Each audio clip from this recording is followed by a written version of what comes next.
Hey guys, how's it going? This is the Bald Metal Nerd coming at you with another vid. In this one, I'm going to finally do a vid that I've been meaning to do for a couple of videos at this point. I'm going to talk about my favorite albums of 1998. Now, sadly, I'm going to start off with the shameful albums that I don't own, unfortunately. And it's either I just have never seen them in the shop or just never got around to picking them up. I've been listening to them for a long time. I just don't own them in physical form. But they were obtained digitally, we'll say. So let's go ahead and talk about the albums I don't actually own in physical form. First, this first one I actually discovered on the eMusic service back in the day.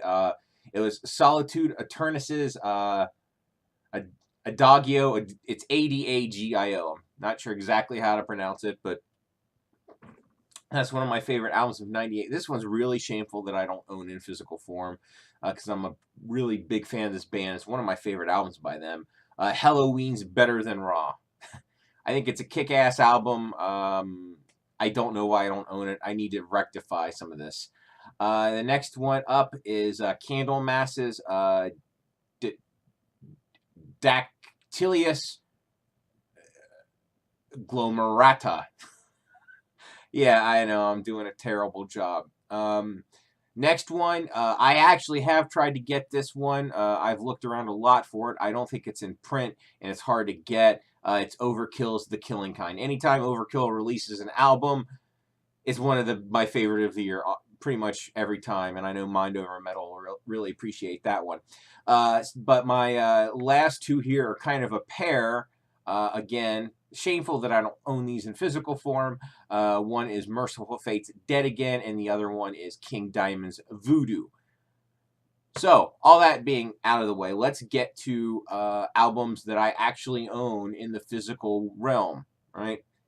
Let's see. This is going to be in no particular order, by the way. I'm a really big fan of all of these albums. The first one that I'm going to show, because it's the first in the pile, is Death's Sound of Perseverance. This is an original pressing. I bought this back in 1998. Absolutely fantastic final album from Death. It's, I think, pretty essential, really, for anyone. Next one I'm going to show off is System of a Down's debut album. And I actually discovered System of a Down when this album came out. I got this when it came out. And I think I saw their music video for War on Headbangers Ball, like on MTV2 or something. I could be wrong, but I do remember seeing the actual music video for this, for their War song, and thinking, wow, that's awesome. And then I bought the album, and I love it. This is absolutely a fantastic album, in my opinion. I'm a pretty big System of a Down fan overall, though. So there's that one. Next one I'm going to show off. This is definitely not the first album I ever heard from this band. I was a giant fan of theirs by the time this came out, and I think it's one of their better albums. Iced Earth, Something Wicked This Way Comes. And it, of course, has the Something Wicked trilogy on it, which is absolutely amazing. Kick-ass. This is great. Next one I'm going to show off. Actually, I discovered this band. How did I discover this band? I believe through a magazine article. I was basically reading a magazine, and it was a metal magazine, and they were really singing the praises of this thing. And I'm really, really glad I picked this album up. It's an awesome slab of, for lack of a better term, metalcore, maybe? I don't know. They're kind of sort of in the same realm as Hatebreed, but I think it's much, much, much, much better than Hatebreed. And that is Propane's self-titled album. This is absolutely great in my opinion. Real kick-ass record. Moving on. This band,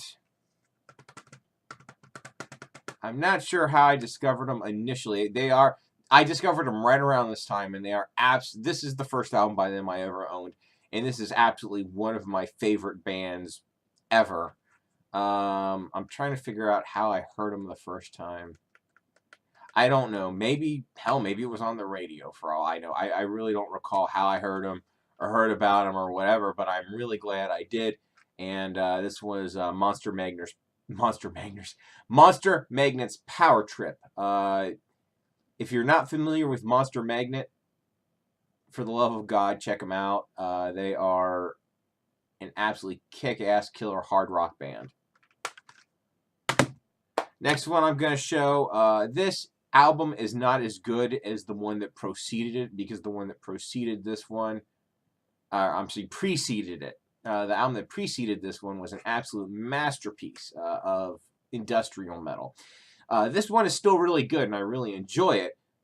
Doesn't live up to their preceding album, but it's still really, really good, and one of my favorite albums of '98. And I actually saw this band on tour supporting this album. In fact, in '98 and '99, I saw so many awesome live shows, because metal was not that big of a genre back then, so it was great. It was absolutely great, actually, for me, because I got to see all of these bands, in really kind of small venues with not huge crowds. It was absolutely fantastic. So and I first heard about this band through a magazine article. Yeah, I know, right? What a concept nowadays. But anyway, Fear Factory's obsolete. I really enjoy this. Again, not as good as it's not as good as Demanufacture. They're never going to do another album as good as Demanufacture. But this is still really good, and I really like it. Next one I'm going to show off is what I would consider, actually the next two that I'm going to show off are more in what I would consider the pop metal realm. And you'll see. Now, don't think hair metal. It's not hair metal, but it definitely classifies as popular metal, for lack of a better term. So, first one I'm going to show off is Rob Zombie's Hellbilly Deluxe. I really like this. It has a lot of really good tracks, but it's a very commercial, poppy, catchy sounding type of thing. And that's totally fine. But I like it. So there you go. Hellbilly Deluxe is the first one. Next one I'm going to show off. This is, I believe, Mr. Hall of Fame's favorite band. And for me, I really like their first two albums, but after that, not nearly as much. I'm going to show Godsmack's debut album here. I really like this. It has a lot of good songs on it. Very popular type of metal, whatever. But I like this quite a bit. So there you go. There's that. So anyway, this next one that I'm going to show off is a band that was best known for like classic hard rock, rather than really being particularly relevant. They weren't particularly relevant at this time. They're really not particularly relevant now. They kind of had their heyday in the '70s, but they're still cranking out albums in the '90s. And I think this is kind of an underrated gem by this band. I really, really enjoyed this album, and that is Blue Oyster Cult's Heaven Forbid. I think this is absolutely fantastic and definitely worth getting. Next one I'm going to show off is just a really good general metal album, for lack of a better term, and that is Sentenced Frozen. This is a pretty fantastic album in my opinion. Next one I am going to show off is a album that at the time when I heard this, I thought it was so refreshing, because it reminded me of the 80s style, guitar virtuoso type of sound. It had a very 80s sound to it, and I think it still does. The really high, clean singing, yada, yada, yada. Now, I'm sure opinion is going to be divided on this album, considering what it is, how much people like it or whatever, but I still really enjoy this album. And the album cover, in my opinion, is a little bit silly, but I really like the music on this. It's Yngwie Malmsteen's Facing the Animal. I really enjoy this. It's pretty cheesy because of what it is. I'll admit this is cheesy, but I really like it.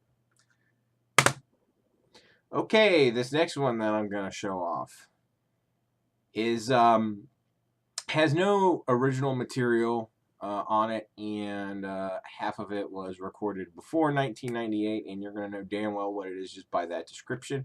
And this was really important for me to get. This is Metallica's Garage Inc. I really, really wanted this because obviously Garage Days, all the EPs of it had been out of print for quite a while. I was also threw in a bunch of B-sides, the covers they had done and all that. Up to that point, and disc 2 on this thing was to me worth it for the price of admission alone. And I also really enjoyed disc 1 on this. There's a lot of really great covers they did in '98, and this is by far my favorite thing Metallica did during the Load era. I absolutely love this. So anyway, moving on. We are going to now show by far the best Iron Maiden album of 1998. And no, it's not Virtual XI. It's Bruce Dickinson's Chemical Wedding. And you're saying, haha. Let's just face it. This is, in my opinion, listening to this, it just sounds like a really incredibly awesome and great Iron Maiden album. Same thing with his previous one, Accident of Birth. Absolutely love those, those two albums. I would show Accident of Birth, but it didn't come out in '98, so whatever. Absolutely fantastic, must-own album. And now we're going to show off a great power metal record, and that is Blind Guardians, Nightfall in Middle Earth. And this is an absolute masterpiece in my opinion. Absolutely fantastic, must-own album. The next one I'm going to show isn't particularly metal, and it's very much just catchy pop rock that was endemic of what was popular in '98. But I really enjoyed this, even despite what it is, and that is just Offspring's Americana. Just simple, pure pop rock, pablum, whatever, but I like it. And now lastly, this album that I'm about to show is definitely not one of my favorite albums of 1998. So I'm closing out with something that's not one of my favorite albums of '98. But I think it's worth showing just to kind of show you guys kind of where some of the, because I showed off, because a lot of things say, I showed off a ton of absolutely fantastic metal that came out in '98. A lot of people say the '90s were a dark time for metal. I'm on the fence about whether I agree with that or not. And around '98, there were lots of people, or slightly before '98, there was lots of talk about metal dying, metal being on its last legs, whatever, and I could kind of see that. I mean, by '98, that had settled down some, because obviously, I just showed off a heap and helping of awesome metal, and so, obviously some of the albums that I talked about. But it's because of albums like this that I'm about to show that people might have thought metal was kind of circling the drain a little bit back then. And I don't hate this album, so when I show this, don't think that I hate this, because I don't hate this. That is Slayer's Diabolus in Musica. I actually really like, let's see, Bitter Peace is awesome. And Screaming from the Sky, Point, Scrum. There's some really, really good tracks on this. But honestly, I don't know really entirely what Slayer was thinking on this album. But, it's because of this kind of stuff that people thought metal was not doing that great, because, some of the greats had really done some missteps. And I think this counts as a misstep for Slayer for sure. So anyway, that pretty much wraps it up. I'm glad I was able to get through this video, because I was interrupted 4 fucking times making it, but that's neither here nor there. As always, if you like this, thumbs up. If you hate me, thumbs down. Share, subscribe, all that fun stuff. Thanks so much for watching. I'll catch you guys next time.